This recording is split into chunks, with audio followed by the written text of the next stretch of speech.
Hey guys, what's up? Welcome back to Force Strategy Gaming. Going to be taking a look at a Protoss Strategy today. I know it's been a few days since our last cast. Had a whole bunch of stuff going on, so hope you guys don't mind too terribly. I'm going to try to get 2 videos out tonight as well, just to make up. I usually come out with about a video a day, but let's hop right into things here. We're looking at a Protoss Strategy today. Now in this replay, our Protoss player here is Nani, and our Terran opponent is Straylock. Now, what we're going to be looking at is pretty standard in terms of the actual build. The build itself is going to be a 4-gate. Everyone knows how to perform a 4-gate, the proper timings. If you don't, well, you'll be able to learn about that here, but specifically what we're going to be taking a look at is the effectiveness of proxy pylons, number 1. If you can manage to pull off a proxy pylon at or very close to your opponent's base without them being aware of it, it can be very effective. We're also going to be looking at how to properly utilize force fields, and then also just pylon placement, or not so much placement, but when you're dropping your pylons. Essentially, you know, as you build up your beginning build order before you start actually pumping out units, you're pretty steady as far as your timings for when you're putting down your pylons. But I know a lot of players tend to get supply blocked, and what they don't realize, or I don't think what they don't do basically, is that once they have their full swing going, like they have their 4-gate up, they're not putting down more pylons than they're used to putting down. You know, you have to realize that once you have 4 gateways coming up, one wave of units almost takes up a full pylon, and you can warp in units every about 30 seconds. So you want to make sure you drop plenty of pylons once you get in full swing and get going with everything. So moving out into our opponent's base, just doing some basic scouting, seeing standard stuff. You can see our Terran opponent here is just coming up with the barracks. We're going to want to look for the factory and stuff. But what I want to go back to is what I initially said. You can see how he pulled off there. He's going to bring another one. But if you can manage to land a proxy pylon at or very close to your opponent's base, it can put you in a very, very good position, and something you definitely want to try to do if at all possible. So back in our base, just going to look at that build order real quick. It was a 9 pylon, 13 gateway, 15 assimilator, and then we're going to be seeing a Cybernetics Core at 18 supply. So what we saw there is, bam, the SCV did pull away, and we dropped down that proxy pylon. Now, this is really good if you can manage to land it inside of your opponent's base and they don't find it. Particularly on this map, Metalopolis, this smoke screen, for one reason or another, players tend to not check as often as possible. And something else I want to note too is that, you know, these aren't terrible players. These are both professional level players, Straylock and Nani here. So it doesn't just work in the Bronze League, as I'm sure some of the comments will say. It definitely can be very effective as long as your opponent doesn't happen to check. And even if you didn't manage to get this one off, even trying to put a proxy maybe in a corner here or something like that, there's lots of opportunities if you just try to check around and find good spots to drop proxy pylons. And if it manages to stay up, we're going to see how effective it can be. So back in the base here, what we're going to be looking at for the rest of the build, 19 supplies when the second assimilator came up. Going to be saturating that right away. 22 supplies starting that warp gate research. And then from there, we're just going to build some early game defensive units, you know, getting the Zealot, following that up with the Stalker. That's going to help against any Marine and or Reaper pressure. Obviously, as I'm sure you guys have been aware in your games, have been seeing Reapers much less frequently since the change, since they changed that Nitro pack to needing a factory in order to get it.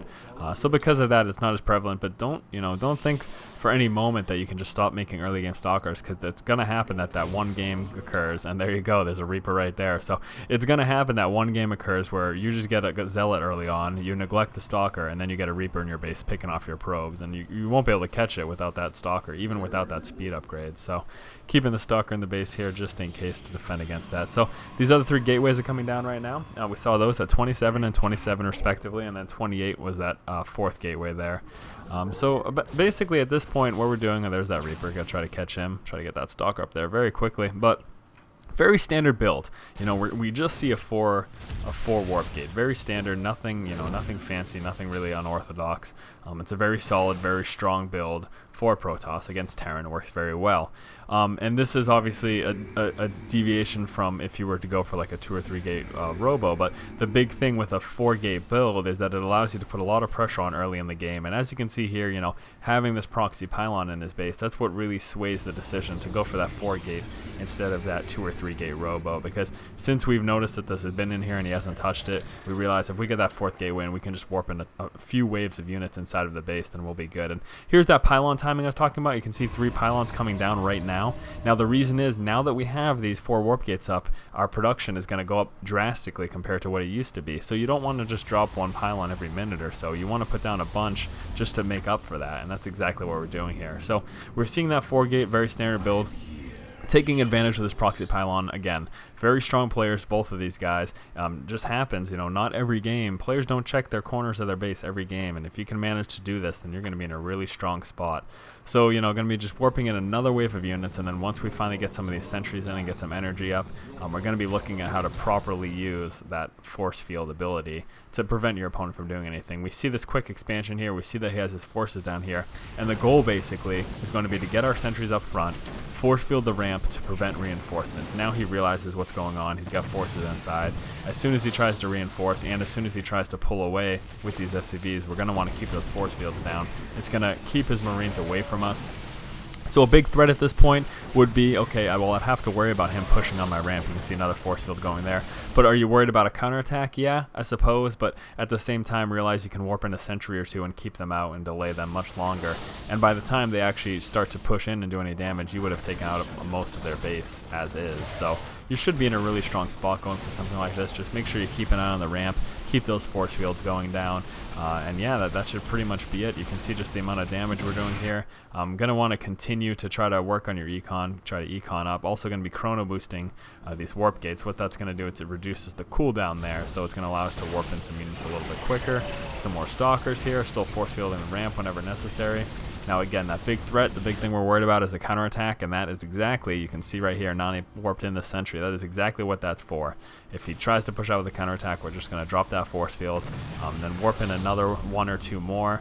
There we go. So you see exactly what I'm talking about, warping in those additional sentries. So even if that counterattack had continued, we still would have been able to fend it off, and that you can see Straylock went ahead and called a good game there. So major things that we looked at in this game, you know, typical 4-gate, that build's very typical. We're going to go over that as well before I finish up here. But the other things are proxy pylons. If you can manage to eke one in your opponent's base, very, very effective. I suggest trying it on any base, any map that has larger bases, or any map that has easily hideable areas like this smoke screen right here. Because if you can get this, as you can see, it can be very devastating. The other thing we looked at was that pylon timing. You know, realize that your pylons are pretty steady early on in the game as you're building up, but once you get that full swing going and those 4 warp gates are up, you do want to drop down a few pylons because you're going to catch up to it very quickly. Again, one warping of units can almost be a full pylon worth of supply, so you want to make sure you don't get blocked after warping in just one wave of units. And then also we were looking at those force fields, how effective it can be to keeping him outside and preventing him from reinforcing when you're inside of his base. And then also how effective it is at defending your base here. And you can see we warped in that initial sentry. Once we saw that push was coming, warping in another 4, and that's going to buy us enough time to be able to finish off his base and then pull back to help reinforce our main base. So let's just look at that build order real quick here. Very standard 4-gate. We saw 9 pylon, 13 gateway, 15 supplies when our first assimilator came down, 18 supplies, the Cybernetics Core, 19 supply, getting that second assimilator. 22 is when we saw that warp gate research, 27 we saw these 2 gateways, and 28 was this 3rd gateway. And yeah, very strong build. I suggest giving it a shot if you haven't already and if you don't know how to do it. So once again, this has been Force Strategy Gaming. If you guys like our videos and you like what we're doing here, then please do go ahead and subscribe to our channel. Keep watching and keep owning, guys. You should be able to push up if that's happening. So this is what we're going to be doing. We're just going to try to get vision of the high ground. Once this is in, we're going to be able to warp up units up top, and that's going to help prevent this permanent lockout from these sentries. So as you can see here, warping in units, we just have the field just overlapping there. That is enough. I really do think